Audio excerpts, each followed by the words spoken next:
लेकर आया हूं देश का सबसे पसंदीदा डिबेट शो देश का सवाल। मैं हूं मनीष अवस्थी। कोरोना का संकट देश में लगातार गहराता जा रहा है।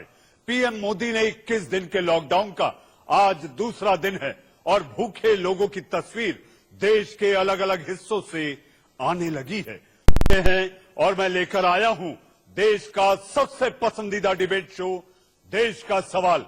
मैं हूं मनीष अवस्थी। कोरोना का संकट देश में लगातार गहराता जा रहा है।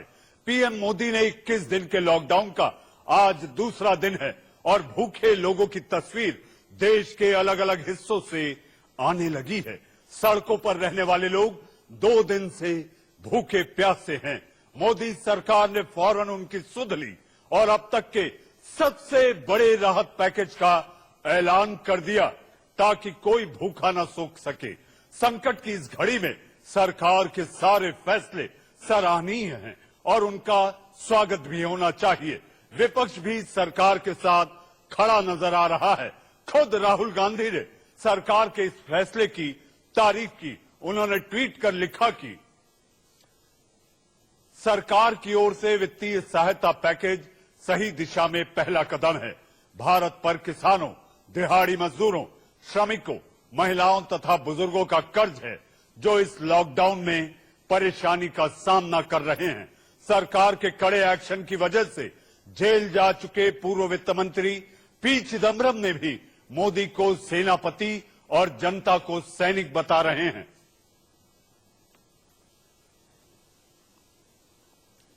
सरकार एक्शन में है और जनता पूरा सहयोग कर रही है, लेकिन देश की जनता से पैसे कमाने वाले व्यापारी संकट इस घड़ी में आखिर कहां है? इस संकट की घड़ी में उनका रोल क्या होना चाहिए? क्या सरकार को उनसे पैसे लेकर लोगों की मदद करनी चाहिए या खुद उनको आगे आकर स्वेच्छा से सरकार की मदद करनी चाहिए? आज हम इसी मुद्दे पर करेंगे देश की सबसे बड़ी बहस और यही है देश का सवाल। लेकिन उससे पहले सुनिए कि आखिर हमारे देश की वित्त मंत्री निर्मला सीतारमण और वित्त राज्य मंत्री अनुराग ठाकुर ने देश के लिए किस पैकेज का ऐलान किया और किसको कितनी राहत देने की बात की। We announce a wage increase in Manrega. This will benefit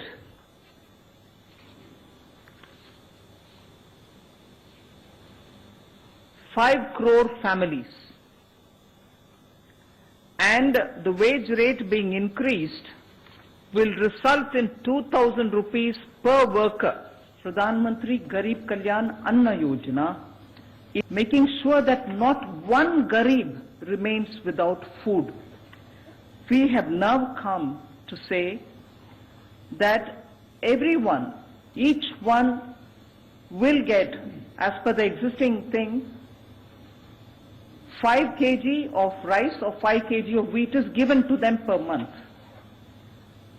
We are saying over and above that, 5 kgs each month for the next 3 months. We shall be providing 50 lakhs per person as medical insurance cover. For those warriors, the sanitation workers in government hospitals, the ASHA workers, and all of them, paramedics, nurses, all of them, doctors inclusive, will be given 50 lakhs per person for as medical insurance cover. चीन के Wuhan से निकला corona virus विषाणु, जिसे हम विषाणु कहेंगे, इसने दुनिया में कहर बरपा दिया है और इतना ही नहीं तो मानव जाति के साथ साथ दुनिया यानी कि संसार के अर्थतंत्र की कमर तोड़कर रख दी है। मुझे याद आता है कि महाभारत में, जी हां, महाभारत का युद्ध 18 दिन चला था। प्रधानमंत्री नरेंद्र मोदी ने 21 दिन के लॉकडाउन यानी कि इस 21 दिन के लॉकडाउन को यह समझिए कि महाभारत के 18 दिन के युद्ध में जो जीत हुई थी, हमारी भी जीत होगी। 21 दिन का लॉकडाउन, और इसी लॉकडाउन में तमाम दुश्वारियां भी हैं, लोगों को परेशानी भी हो रही है, लेकिन इंडिया न्यूज अपनी मुहिम के तहत आपसे हाथ जोड़कर आग्रह करता है कि इस समय जरूरी है कि हम एक दूसरे से दूरी बनाए रखें और साथ ही घर में बैठें, क्योंकि यही इस समय सबसे कारगर वैक्सीन है।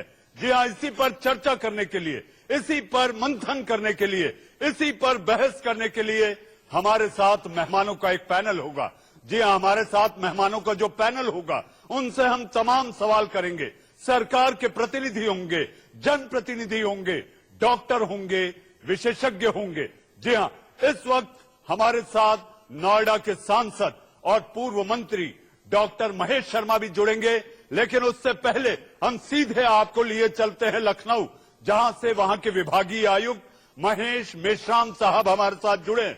महेश जी, आपका इंडिया न्यूज में बहुत बहुत स्वागत है और सबसे पहले हम आपको बधाई देंगे और धन्यवाद देंगे कि आप इंडिया न्यूज की मुहिम में जब 50 लोग चारबाग बस स्टेशन पर फंसे हुए थे तो आपने प्रशासन के तहत उन्हें बस मुहैया कराई, हमारे जरिए को आपने ताकत दी। इसके लिए आपका और यूपी सरकार का बहुत बहुत धन्यवाद।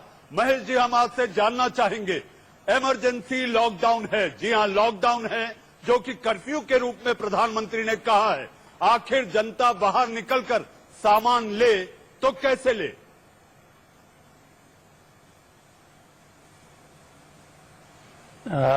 सबसे पहले थोड़ा सा करेक्शन नाम में मैं करना चाहूंगा, मुकेश मेश्राम।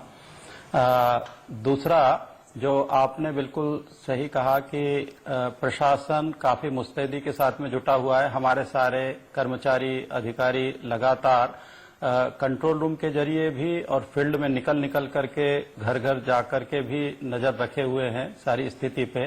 लॉकडाउन में जनता ने बड़ा अच्छा सहयोग किया है, इसके लिए जनता का भी धन्यवाद।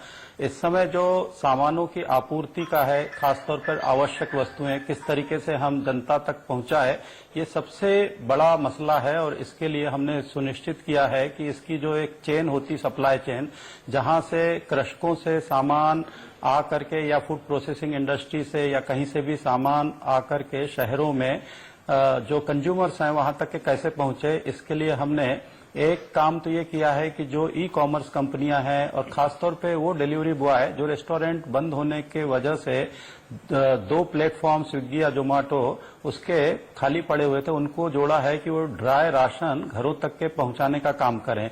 उसके अलावा जितनी भी और अन्य हमारे मार्ट हैं या सुपर स्टोर्स है, उनको भी हमने एक प्लेटफॉर्म पर ला करके ये कहा है कि घरों घरों तक के हम पहुंचाए। तो लगभग 10,000 इस तरीके के डिलीवरी बॉय हमारे एक्टिव हो जाएंगे, उनको सबको पासेस जारी कर दिए गए हैं। दूसरी तरफ जो होलसेल के व्यापारी होते हैं, उनको कैसे प्रोडक्शन यूनिट से, मैन्युफैक्चरिंग यूनिट से हम सप्लाई उपलब्ध कराएं, उनके वेयर हाउसेस को 24 घंटे खोले रखने की अनुमति दे दी गई है। साथ ही साथ जो एसेंशियल गुड्स लेकर चलने वाले वाहन हैं, वो भी दिन रात जब अपनी सुविधा हो वो चल सकते हैं, ताकि लगातार जहां जहां पर भी कमी हो वस्तुओं की, वो वहां पर पूर्ति बनी रहे। तीसरी जरूरत होती है उन लोगों की जो अकेले रह रहे हो या जिनके यहाँ खाना बनाने का ऐसा सुविधा न हो, संसाधन न हो, या गरीब लोग या बेरोजगार या भुखमरी से जूझ रहे लोग, उनके लिए हमने 16 जनता किचन कल से प्रारंभ हो जाएंगे। आज हमने डिमांड के आधार पर पैकेट्स बंटवाए हैं। इसके लिए 112 से भी सहयोग लिया, वहां पर जो कॉल्स आई कि हमें आवश्यकता है उन जगहों पर पहुंचाई गई। लेकिन हम खुद आइडेंटिफाई कर रहे हैं ताकि अनावश्यक तौर पर 112 भी में जामिंग न हो जाए और केवल जरूरी लोग ही वहां पर कॉल कर सकें। इसके लिए हमने नगर निगम को, लखनऊ विकास प्राधिकरण को और तहसीलों को लगाया हुआ है कि उनके स्टाफ जाकर के स्वयं फील्ड में निकल करके देखें कि कहां कहां पे जरूरत है। फिर हम इनमें स्वयंसेवी संस्थाओं को, धार्मिक संस्थाओं को, व्यापारिक संगठनों को भी जोड़ रहे हैं। अक्षय पात्र जो जिनका एक बहुत बड़ा बेस किचन यहां पर है, उनसे अनुरोध किया गया है कि हमारे लिए वो पूरी हाइजीनिक कंडीशन में भोजन तैयार करे और हम उनको फिर बड़े बड़े बर्तनों में ले जा करके वहीं पे पहुंचाएं, ताकि किसी तरीके से पैकेटिंग में होने वाली जो कोई भी ऐसी संभावना संक्रमण की हो तो उसको भी रोका जा सके। लोगों के स्वयं के अपने बर्तनों में हम खाना डाल दें, जिससे वो वहीं पर रहें और कहीं पर भी जो सोशल डिस्टेंसिंग के नॉर्म्स हैं उसका उल्लंघन न हो। साथ ही साथ मैं ये भी बता दूं कि दूध की आपूर्ति मुकेश जी आप बने रहे, हम जी, आपके पास दोबारा लौटेंगे और ये भी जानेंगे कि आखिर जमाखोरी, कालाबाजारी और इसके साथ साथ जिस तरह से कीमतें जो बढ़ती जा रही हैं, इस पर सरकार कैसे काबू पाएगी। इस वक्त हमारे साथ नोएडा के सांसद और नोएडा के सांसद के साथ साथ बीजेपी के वरिष्ठ नेता और पूर्व केंद्रीय मंत्री डॉक्टर महेश शर्मा हमारे साथ जुड़े हुए हैं। डॉक्टर साहब आपका इंडिया न्यूज पर बहुत बहुत स्वागत है।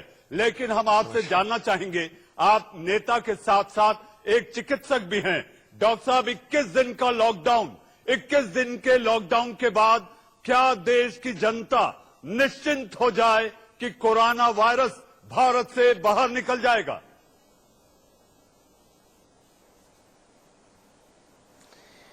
देखिए, जब ये संख्या की दृष्टि से 21 दिन की घोषणा हुई, उसके पीछे विदेशों का अनुभव, हमारे आईसीएमआर, डब्ल्यूएचओ की सलाह और बहुत सारे सलाहकारों की अनुभव के बाद माननीय प्रधानमंत्री जी ने इस 21 दिन की घोषणा की।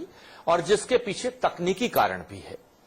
तकनीकी कारण यह है कि आज मैं समझ रहा था, बहुत सारे लोग पूछ रहे थे कि 21 दिन का लॉकडाउन किया है, राशन 3 महीने का क्यों दे रहे हो? क्या इसे बढ़ाओगे तो नहीं? क्या इसे घटाओगे तो नहीं? क्या आगे तो और नहीं बढ़ाना पड़ेगा? मैं समझता हूं आज समय ये इसको चिंतन करने का नहीं है। ये संवेदनशील सरकार है, एक संवेदनशील प्रधानमंत्री आपके देश में है जो तुरंत फैसले लेता है, सलाह लेता है सबकी, और उन्होंने समय समय पर हर घंटे अपने फैसले बदले हैं जरूरत पड़ने के नुकसान पर। 21 दिन के पीछे बाकायदा एक योजना है। इस बीमारी का इंक्यूबेशन पीरियड 14 दिन है, 2 से 14 दिन। यह बीमारी मुझे कहीं से लगी तो 2 से 14 दिन में मुझे लक्षण आएंगे। उस पीरियड में मैं कैरियर स्टेट में रहूंगा, मैं दूसरे को बीमारी फैला सकता हूं। जरूरी नहीं कि मैं टेस्ट हो जाए, मैं पॉजिटिव आऊं या मुझे लक्षण हो। तो 14 दिन का समय में मैं किसी दूसरे को प्रभावित भी कर सकता हूं, दूसरे को संक्रमित भी कर सकता हूं, और मेरे टेस्ट पॉजिटिव आए या ना आए उससे इसका कोई लेना देना नहीं है। अब सवाल था कि 14 दिन की साइकिल इस के इंक्यूबेशन पीरियड की है, तो 14 दिन के बाद 7 दिन का पीरियड हम लोगों ने एक एक्स्ट्रा प्रिकॉशन के तहत कि 7 दिन, जैसे पोलियो मान लीजिए हमारे देश से 2 साल पहले खत्म हो गया, लेकिन अब भी हम साल में 1 डोज एहतियातन दे देते हैं ताकि दोबारा पोलियो ना आए। पिछले 2-3 सालों से पोलियो का कोई केस हमारे देश में नहीं आया है, लेकिन फिर भी हम पोलियो की एक प्रोफाइलेक्टिक डोज एक जनरेशन, एक बच्चों की पीढ़ियों के अंदर दे देते हैं आगे ध्यान रखने के लिए। तो वर्तमान में जो ये साइकिल प्लान की गई है, अगर देश के लोगों ने इसको अक्षरश लिया, माननीय प्रधानमंत्री जी की भावना को समझिए, उनके दर्द को समझिए, उनकी चिंता को समझिए, एक मौका मिला है हम सबको मानवता के कल्याण का, अपने को बचाने का, अपने प्रियजनों को बचाने का, देश को बचाने का, विश्व को बचाने का। आज इस मौके का फायदा उठाएं। 21 दिन जिंदगी में बहुत ज्यादा नहीं होते, बहुत छोटे छोटे वो आ रहे हैं।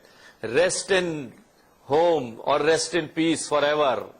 बड़े बड़े डरावने से, बड़े बड़े चिंताजनक से व्हाट्सएप वीडियोस लोग डाल रहे हैं। क्या हम अपनी जिंदगी के इस काल के अपनी जिंदगी बचाने के लिए क्या 21 दिन हम घरों में नहीं बैठ सकते?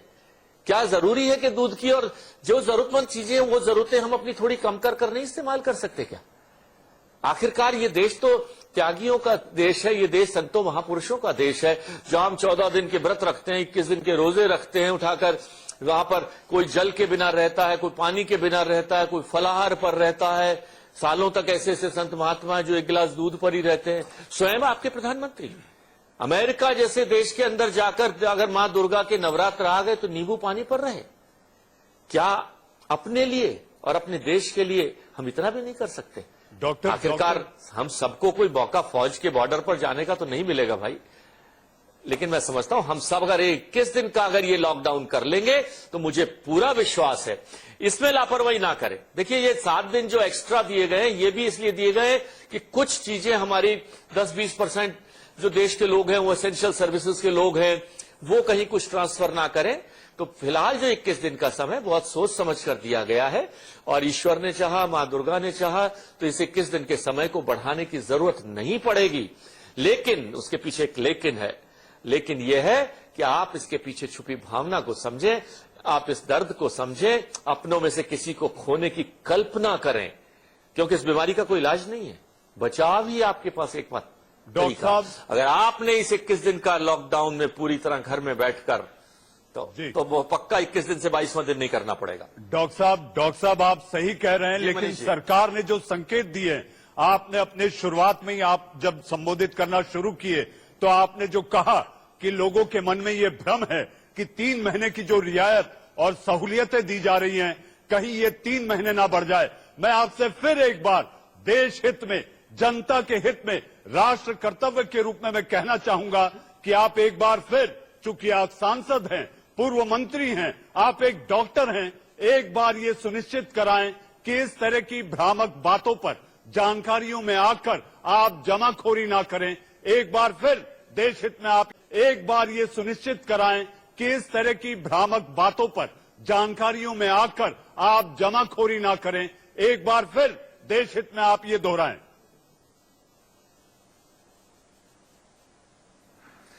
देखिए, मैं देशवासियों से अपील करना चाहता हूं, एक पेशे से डॉक्टर, सामाजिक कार्यकर्ता, एक राजनीतिक जनप्रतिनिधि होने के नाते प्रधानमंत्री जी की आंखों में छुपे हुए उस दर्द को समझिए, उनकी चिंता को समझिए, उनकी भावना को समझिए जब उन्होंने ये कहा था कि मैं एक परिवार के सदस्य की तरह बोल रहा हूं, देश के प्रधानमंत्री की तरह आदेश नहीं दे रहा हूं। 21 दिन की सोच, मैंने बताया कि इस वायरस की साइकिल 2 से 14 दिन की है, और 14 दिन बाद अगर हम ईमानदारी से आज पूरे देश को लॉकडाउन कर दें तो 14वां के दिन, 15वें दिन ये साइकिल नहीं बचेगी, ये मैं विश्वास दिलाता हूं। ये बीमारी आप पूरा देख ले, अभी तक जो विदेशों से आए लोग हैं उन्होंने फैलाई। कई बार ये सवाल भी हमसे लोग पूछ रहे थे कि साहब ये विदेशों की जो हमने फ्लाइटें अब बंद करी, पहले क्यों नहीं बंद कर दी थी? ये एक भी केस अभी तक ऐसा नहीं हुआ है जो कम्युनिटी से कम्युनिटी ट्रांसफर हुआ। डॉक्टर साहब आप बने रहे। आज आपकी सरकार ने, के खिलाफ हमारी शरीर में इम्यूनिटी है। डॉक्टर साहब आज आपकी सरकार ने प्रभावितों के लिए बड़े पैकेज का ऐलान किया है।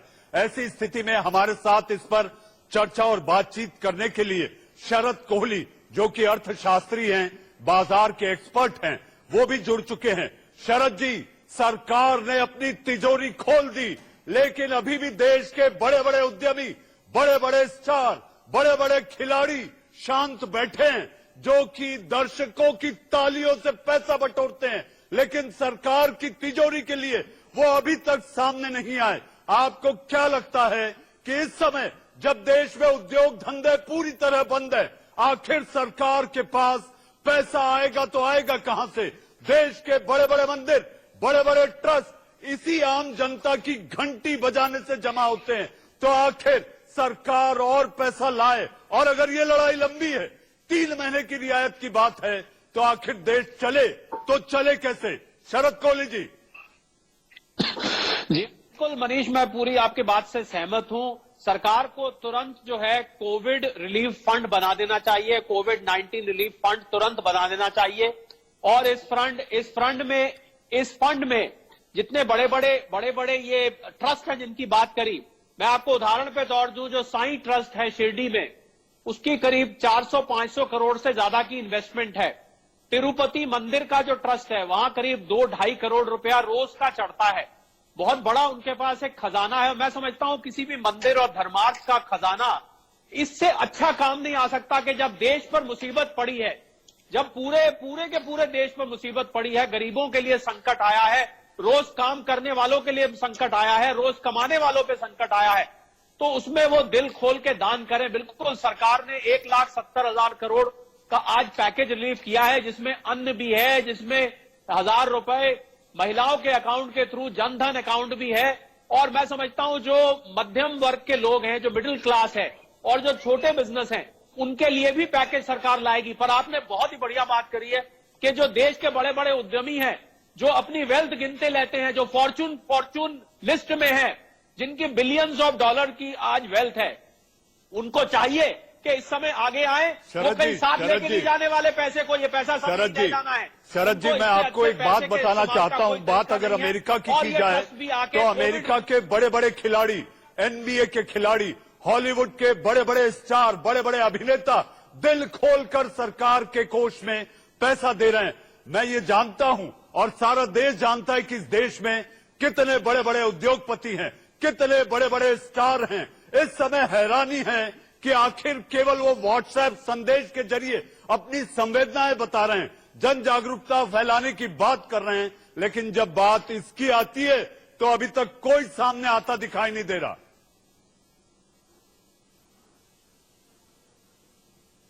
ताकि उनके जो डिलीवरी बॉयज हैं वो लेकर के, उनके जो रनर्स हैं वो लेकर के सामान वहां तक पहुंच जाएं। पीछे से बिना रुकावट के सप्लाई चेन को हम मेंटेन कर सकें, इसके लिए जहां प्रोडक्शन होता है या राशन की सप्लाई जहां से आती है या दूध की, फल की, सब्जियों की, दवाओं की और अन्य आवश्यक वस्तुओं की, उसको भी हमने पूरी तरीके से सरल किया हुआ है। तो आप देखेंगे कि जो पेट्रोल पंप, डीजल के स्टेशन हैं वो 24 घंटे खुल सकें, क्योंकि हमारी बहुत सारी गाड़ियां जो इन काम में लगी हुई है वो 24 घंटे चलेंगी। बिना पास के ये आवश्यक वस्तुएं ढोने वाले वाहन चल सकते हैं, यह भी हमने सुनिश्चित किया है। दूसरी ओर लोगों को, जो बहुत ही ऐसे गरीब लोग हैं, उनको जहां से राशन वितरण होता है वहां पर भी राशन वितरण की व्यवस्था मुस्तैदी से लागू की गई है। हमारे सभी अधिकारी घूम घूम करके इसके ऊपर नजर रखे हुए हैं। साथ ही जनता किचन हमने 16 इस जनपद में कल से स्टार्ट करने जा रहे हैं, जहां से खाना बन करके लोगों को बंटवाया जाएगा, जहां ऐसे लोग हैं जो बिल्कुल हैंड टू माउथ है या बहुत ही जरूरतमंद है।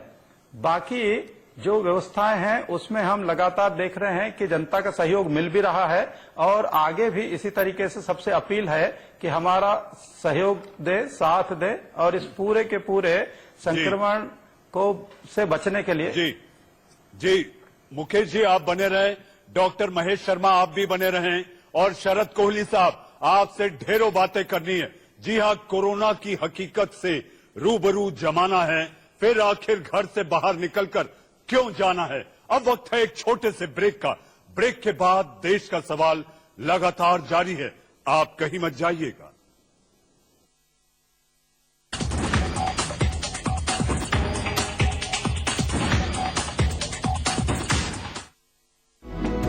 Powered by experience the perfection and luxury in your kitchen. अनुपम की पहले कोरोना के जंग को लेकर प्रधानमंत्री नरेंद्र मोदी ने देश के मंत्रियों को जिम्मेदारी दी है। राजनाथ और संजीव बालियान को उत्तर प्रदेश की जिम्मेदारी मिली है। महेंद्रनाथ पांडे, कृष्णपाल गुर्जर को यूपी की जिम्मेदारी दी गई है। गजेंद्र सिंह शेखावत को राजस्थान और पंजाब की जिम्मेदारी। रोजाना सभी मंत्रियों को, पीएमओ को रिपोर्ट सौंपनी होगी। इस वक्त की सबसे बड़ी खबर, चीनी वायरस से दो हाथ करने भारत की बड़ी तैयारी की साथ साथ जिस तरह से आज एक राहत पैकेज का ऐलान हुआ, उसके बाद प्रधानमंत्री मोदी ने केंद्र के बड़े मंत्रियों को राज्यों का जिम्मा सौंपा है और इसकी रिपोर्ट रोज सुबह प्रधानमंत्री को देनी होगी। राजनाथ सिंह, संजीव बालियान, गजेंद्र सिंह शेखावत, कृष्णपाल गुर्जर, ये वो मंत्री हैं जिनको राहत पैकेज का ऐलान हुआ, उसके बाद प्रधानमंत्री मोदी ने केंद्र के बड़े मंत्रियों को राज्यों का जिम्मा सौंपा है और इसकी रिपोर्ट रोज सुबह प्रधानमंत्री को देनी होगी।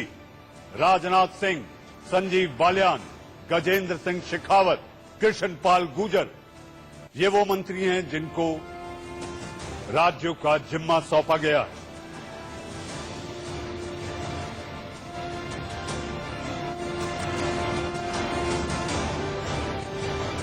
सरकार की बड़ी तैयारी के तहत सरकार का एक और बड़ा कदम, केंद्र के मंत्रियों को सौंपी गई राज्यों की जिम्मेदारी।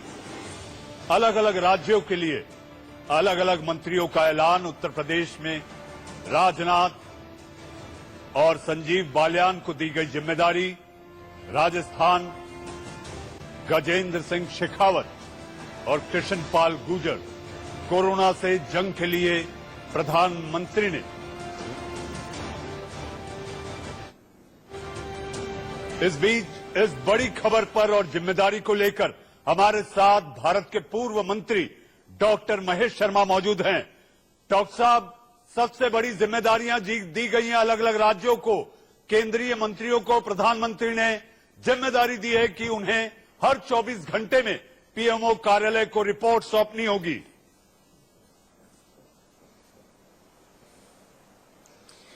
देखिए, ये प्रधानमंत्री जी की कार्यशैली है और गंभीरता भी है और संवेदनशीलता भी है कि इस कार्य को उन्होंने किस तरह अपने सभी सहयोगियों के साथ बांटा है, सभी कैबिनेट मंत्रियों राज्य मंत्रियों के साथ बांटा है और जिम्मेदारी को सभी लोगों को, आईसीएमआर अपना काम कर रहा है, मंत्रीगण अपना काम कर रहे हैं, मुख्यमंत्री अपना काम कर रहे हैं और अपने केंद्र के मंत्री के हमारे हम प्रधानमंत्री जी के आंख और कान जाने जाते हैं, तो वो स्वयं देखेंगे भी और 24 घंटे में रिपोर्ट भी करेंगे। ये दिखाता है कि प्रधानमंत्री जी कितने संवेदनशील और गंभीर हैं इस विषय पर और कितने चिंतित हैं इस विषय पर।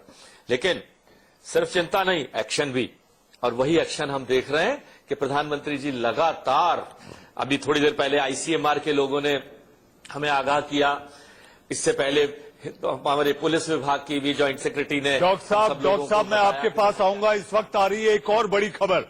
डॉक्टर महेश शर्मा, हम आपके पास दोबारा आएंगे। शरद कोहली भी बने हुए, इस वक्त की बड़ी खबर, महाराष्ट्र राजभवन का बड़ा फैसला, राज्यपाल भगत सिंह कोश्यारी का ऐलान, महाराष्ट्र राजभवन के कर्मचारी 1 दिन की सैलरी का करेंगे दान, प्रधानमंत्री रिलीफ फंड के लिए करेंगे दान।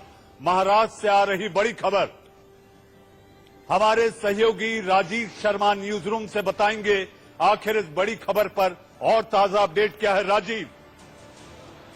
मनीष जी, महाराष्ट्र में राज्यपाल भगत सिंह कोश्यारी और राजभवन के तमाम लोगों ने फैसला किया है कि जिस तरह से पूरा देश इस मसले पर एकजुट हो रहा है, तमाम रिसर्च की जरूरत है, तमाम लोगों को मदद की जरूरत है, लिहाजा 1 दिन का वेतन वो दे तो रहे हैं, लेकिन ये एक तरीके से पूरे देश को राह दिखाने की तरह है कि जिनके ऊपर जिम्मेदारी है इस देश की जनता की, वो लोग आगे बढ़कर इसमें अपना योगदान दे रहे हैं। और शुरुआत राज्यपाल भगत सिंह कोश्यारी और राजभवन के स्टाफ ने कर दी है। लेकिन जिस बात पर आप डॉक्टर महेश शर्मा से भी बात कर रहे थे, प्रधानमंत्री ने जो उपाय किए हैं, तमाम मंत्रियों को जिम्मेदारी दी है, ये कुछ इस तरीके से है जैसे चुनाव आते हैं तो हर राज्य की जिम्मेदारी दी जाती है। मैं अपने दर्शकों को यहाँ न्यूज रूम से ये पूरी डिटेल दे देना चाहूंगा प्रधानमंत्री ने क्या कुछ किया है। प्रधानमंत्री ने अपने सहयोगियों को हर राज्य की जिम्मेदारी दी है, जिसमें गजेंद्र शेखावत को पंजाब और राजस्थान की जिम्मेदारी दी गई है। उत्तर प्रदेश में राजनाथ सिंह, महेंद्र नाथ पांडे, कृष्णपाल गुर्जर,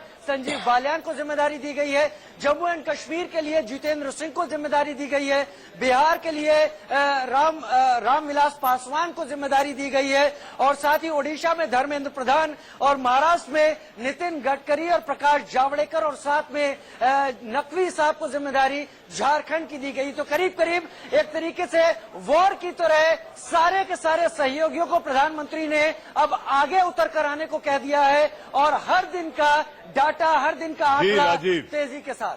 जी राजीव, चीनी विषाणु से 2-2 हाथ करने भारत की तैयारी जोर शोर से जारी है। राजीव, आप जुड़े, आपका बहुत बहुत धन्यवाद। जी हाँ, हमारे साथ डॉक्टर महेश शर्मा और शरद कोहली लगातार बने हुए। डॉक्टर शर्मा, हम आपसे जानना चाहेंगे कि जिस तरह से यहां पर सख्ती बढ़ती जा रही है, पुलिस को ऑर्डर क्या मिला, पुलिस दे दनादन शुरू हो जाती है, आखिर इसको कैसे रोका जाएगा?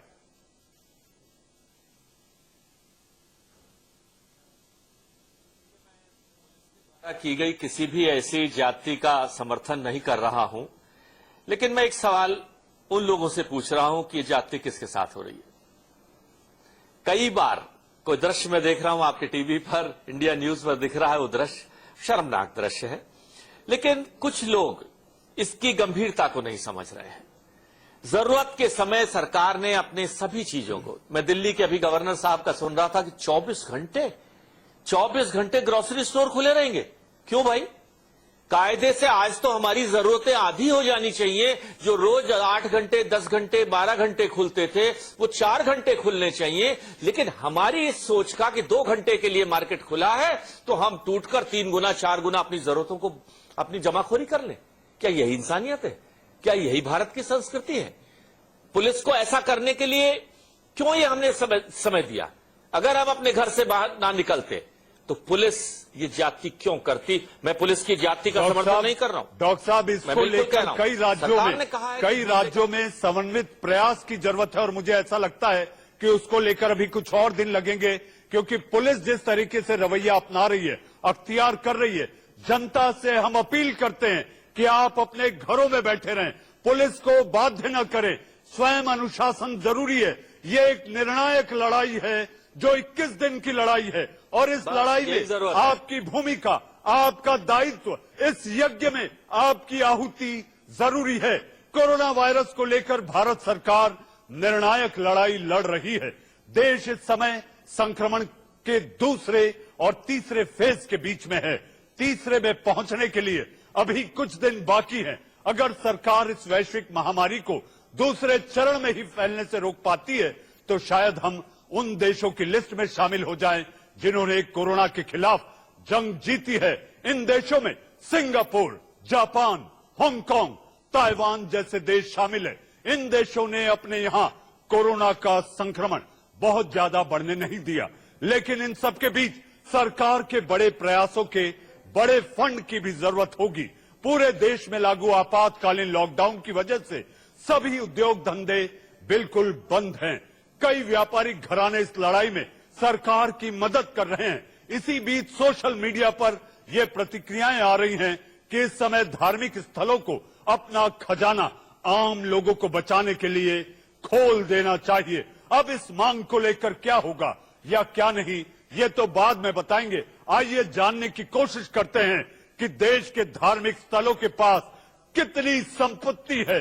सोशल मीडिया पर किए जा रहे ये दावों में कितनी सच्चाई है, देखिए हमारी इस रिपोर्ट में। मंदिर, पैसे, दान। पद्मनाभ स्वामी मंदिर केरल $20 बिलियन, तकरीबन 1.5 लाख करोड़। तिरुपति मंदिर आंध्र प्रदेश, हर साल करीब 650 करोड़ का चढ़ावा। वैष्णो मंदिर सालाना 500 करोड़ की कमाई। साईं मंदिर ट्रस्ट शिरडी सालाना करीब 360 करोड़ का चढ़ावा। सिद्धि विनायक मंदिर मुंबई सालाना 50 करोड़ से 125 करोड़ के बीच चढ़ावा। जगन्नाथपुरी मंदिर, संपत्ति निश्चित आंकड़ा लगाना मुश्किल है, लेकिन माना जाता है कि यहां पर करीब 130 किलो सोना और 230 किलो चांदी और करोड़ों रुपया हर साल चढ़ावे के रूप में आता है। महाकालेश्वर मंदिर उज्जैन 26 करोड़ से ज्यादा सालाना दान चढ़ता है। और आज जो जानकारी आई है, महाकाल मंदिर ट्रस्ट ने केंद्र और राज्य सरकार को 2.5 लाख रुपए अनुदान राशि देने की बात कही है। सोमनाथ मंदिर सालाना 33 करोड़ रुपए का चढ़ावा। मीनाक्षी मंदिर मदुरई, इस मंदिर में सालाना करीब 6 करोड़ का चढ़ावा आता है। बाबा विश्वनाथ मंदिर काशी सालाना चढ़ावा 4 से 5 करोड़ रुपया। गोल्डन टेम्पल अमृतसर, इस मंदिर की छत सोने की बनी हुई है। जी हां, तो आपने देखा मंदिरों के पास इतना बड़ा खजाना, इतनी बड़ी दौलत, और आखिर ये दौलत उसी श्रद्धालु, उसी भक्त से आती है जो मंदिर में आके घंटियां बजाता है। तो क्या ये समय आ गया है कि हमें इन ट्रस्टों को जागना होगा और खुले दिल से अपने ट्रस्ट की तिजोरी खोल सरकार की तिजोरी में देना होगा। शरद कोहली, आपको लगता है मंदिर ट्रस्ट के अलावा जितने बड़े उद्यमी, उद्योगपति हैं, जिनकी संपत्ति है, बड़े खिलाड़ी हैं, सिने अभिनेता हैं, उन्हें अपने हाथ से दिल खोलकर सरकार की मदद करनी चाहिए? शरद कोहली।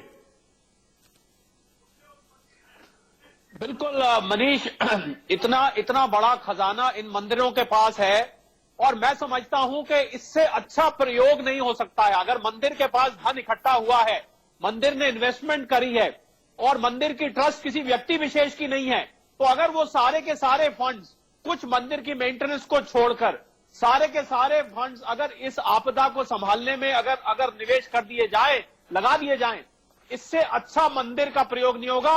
और मैं आपको आश्वासन देता हूं कि जो देवी देवता भगवान जो उस मंदिर में वास करते हैं, जिनकी पूजा की जाती है, वो भी इस बात से प्रसन्न होंगे कि मेरे ऊपर चढ़ाया गया धन जो है वो गरीबों के काम में आ रहा है। और जितने उद्योगपति जिनकी आप फोटो दिखा रहे हैं अपने स्क्रीन पे, इनके पास billions and billions of dollars हैं, ये दुनिया के सबसे अमीर लोगों की लिस्ट में है।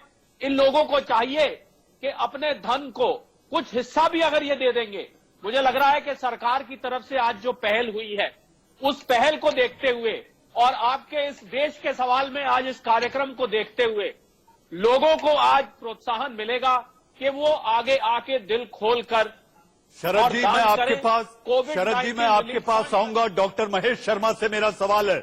डॉक्टर साहब, अमेरिका में एक अदालत में वहां पर चीन के ऊपर एक मामला दायर किया गया है, दर्ज किया गया है कि चांडाल चीन ने जो नुकसान पहुंचाया है सारे संसार को, सारे संसार की अर्थव्यवस्था को, $20 ट्रिलियन के हर्जाने का एक मामला दर्ज हुआ है। आप भी ये मानते हैं कि चांडाल चीन ने अपनी चाल के तहत जो ये वुहान से एक विषाणु निकला, इसने दुनिया से छुपाया। आपको लगता है कि चीन को इसकी सजा मिलनी चाहिए?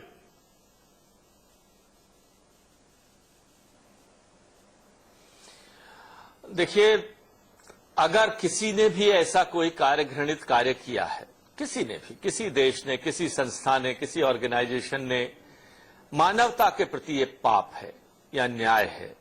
और आज के इस युग में अगर कोई ऐसा प्रयास कोई भी देश, कोई भी व्यक्ति, कोई भी संस्था अगर कर रही है तो उसे पक्की बात है उसका समर्थन विश्व में कहीं भी नहीं मिलेगा। वह वक्त गुजर गया है। आज यूनाइटेड नेशन ऑर्गेनाइजेशन है, 197 के करीबन देश हैं और एक दूसरे के प्रति जवाबदेही है, एक दूसरे के प्रति साझेदारी है। बहुत सारी व्यवस्थाएं एक दूसरे पर निर्भर हैं, चाहे वो व्यापार हो, चाहे वो रिसर्च हो, चाहे वो और कोई व्यवस्थाएं हो। तो ऐसी व्यवस्थाओं में कोई भी अगर देश या संस्था या व्यक्ति ऐसा करता है तो ये घृणित कार्य है। इसकी जितनी ज्यादा हो निंदा करनी चाहिए और कोई भी देश ऐसे प्रयास ना करे, इसके भी इंतजाम होने चाहिए। डॉक्टर शर्मा, आप बने रहिए। अब वक्त है एक छोटे से ब्रेक का। चीन की इस चंडाल चाल और आखिर उद्योगपति इस समय भारत के लिए क्या सोच रहे हैं, ब्रेक के बाद हमारे साथ जुड़ेंगे संजय डालमिया, थोड़े से इंतजार के बाद।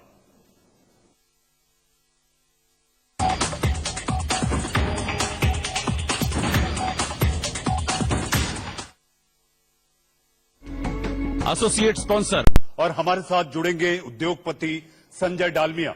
डॉक्टर शर्मा, आपसे मेरा सवाल है, सरकार ने 1,76,000 करोड़ रुपए के राहत पैकेज का ऐलान किया। डीबीटी में पैसा तो चला जाएगा, लेकिन डिलीवरी सिस्टम को लेकर क्या प्लान है, कैसे एक्शन होगा और कैसे लोगों की देहरी तक आखिर ये डिलीवरी सिस्टम काम करेगा?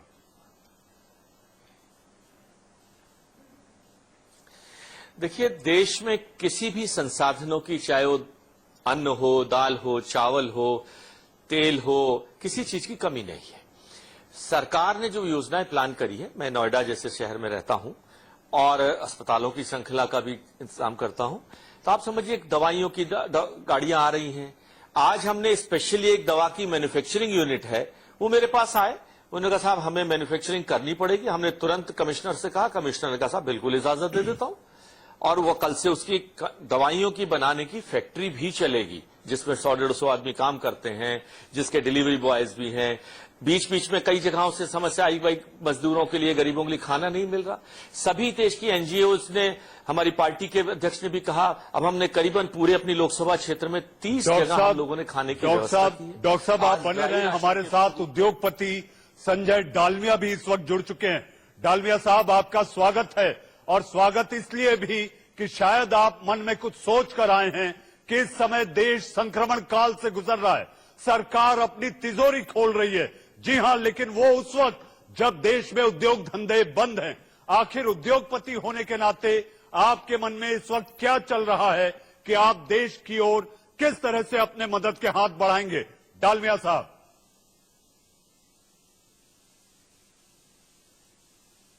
देखिए, हमारा पूरा सहयोग भारत सरकार के साथ है। हम उनकी नीतियों से सहमत हैं और हमें पूर्ण विश्वास है कि जिस तरह से वो इन चीजों को संभाल रहे हैं, इसमें हमें सफलता मिलेगी। हमारा उद्योग इस काम में उनके साथ पूरी तरह से साथ है। जी डालमिया साहब, आपके मन में आपको लगता है कि इस समय देश के बड़े उद्योगपतियों और बड़े घरानों को सरकार को मदद के लिए अपनी तरफ से स्वेच्छा से राशि देनी चाहिए? छोटा सा जवाब। देखिए मदद कई तरह से होती है। एक तरफ तो यह है कि आप कह सकते हैं कि मैं इतने पैसे दे दूंगा, मैं इस तरह से दूसरे ढंग से इसका कर रहा हूं। एक तो मेरा दवाइयों का काम है, मैं वो दवाइयों के काम को पूरे ढंग से करना चाहता हूं जिसमें कि मैन्युफैक्चरिंग, डिलीवरी सब में कोई समस्या नहीं आए और लोगों को दवाइयां उपलब्ध हो सके जी। नंबर 2, हमारा काम ई कॉमर्स का है जिसमें कि खास करके हमारी ज्यादा इस वक्त जो वो है कि हम ज्यादा करके राशन लोगों को उपलब्ध करा सके।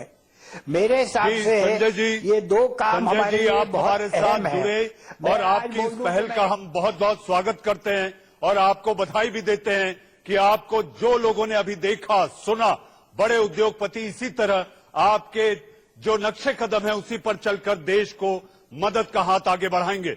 जी हां, लोकतंत्र के साथ साथ जरूरी है जीवन मंत्र। हम भी आपसे यही कहना चाहेंगे कि आप घरों में बंद रहकर इस विषाणु के चक्र को तोड़ने के लिए दृढ़ संकल्प लें, क्योंकि यही अपने आप में सबसे कारगर वैक्सीन है।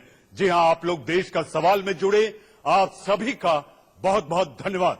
दिन भर की खबरों का सिलसिला इंडिया न्यूज पर लगातार जारी है।